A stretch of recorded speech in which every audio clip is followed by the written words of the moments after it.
हम करेंगे एक्सरसाइज 1.2। तो इसमें है 1 और 1 2 फंक्शन के बारे में। तो पहले हम फंक्शन देख लेते हैं क्या होता है। रिलेशन देख लिया था, अब देखेंगे फंक्शन।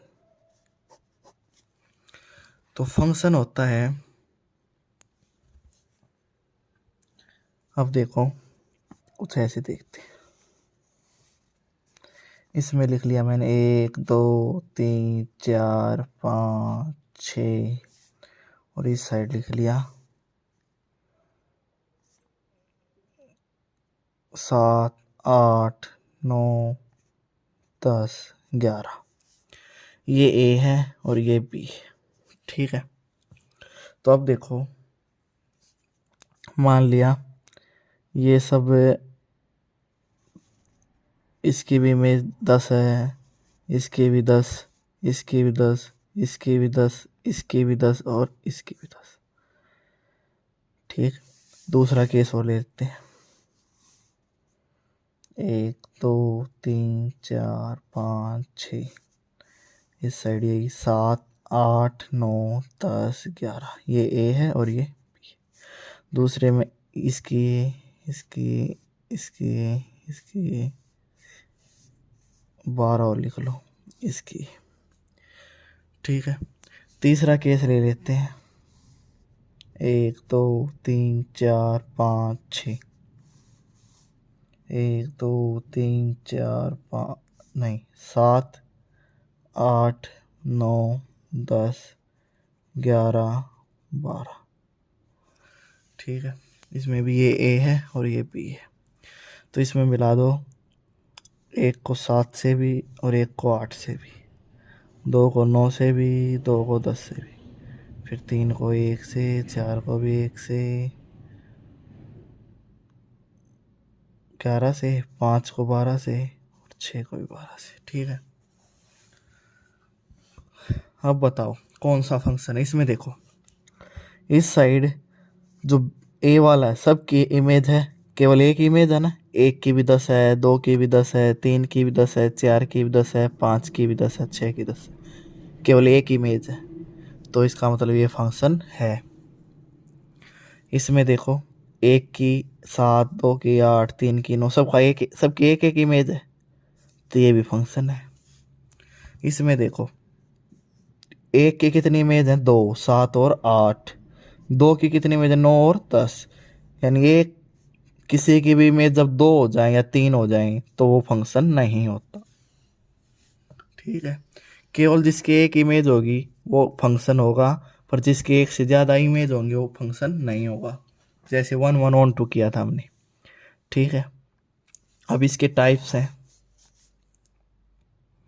तो ये देखो, पहला लिख देंगे यहाँ पे टाइप्स ऑफ फंक्शंस। पहला है 1 1। इसका दूसरा नाम है इंजेक्टिव, ठीक है। तो 1 1 जब होता है, मान लिया कोई फंक्शन दे रखा है f(x) बराबर हो f(y) के, और उसके बाद जो x है वो भी बराबर होना चाहिए y के।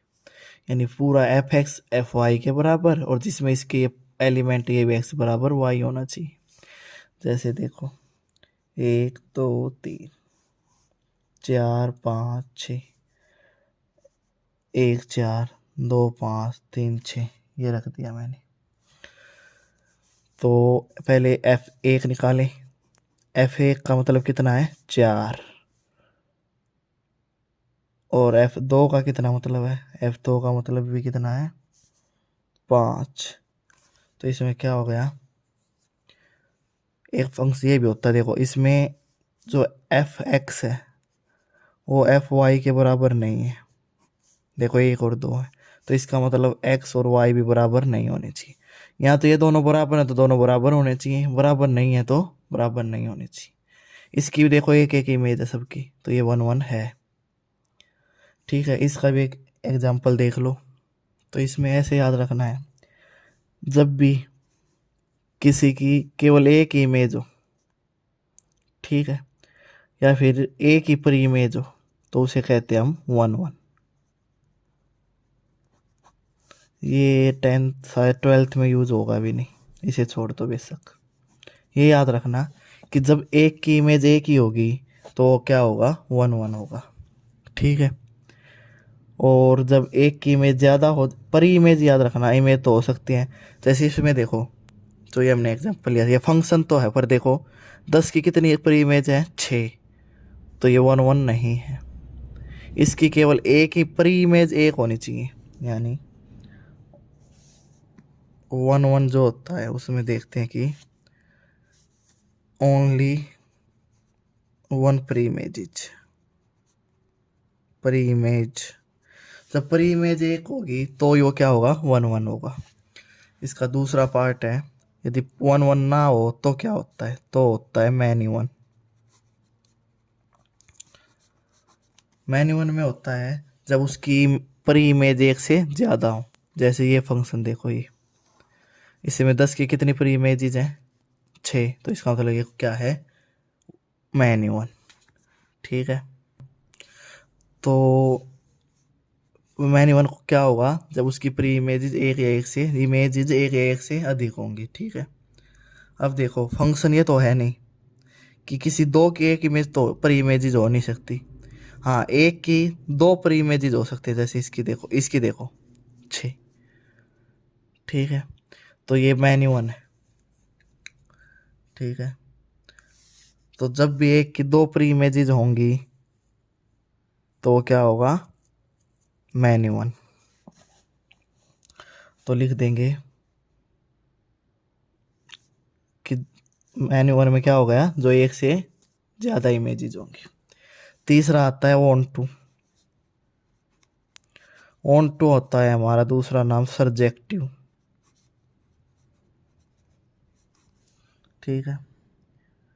तो सर्जेक्टिव ये देखो, जैसे 1 2 3 4 5 6 7 8 9 10,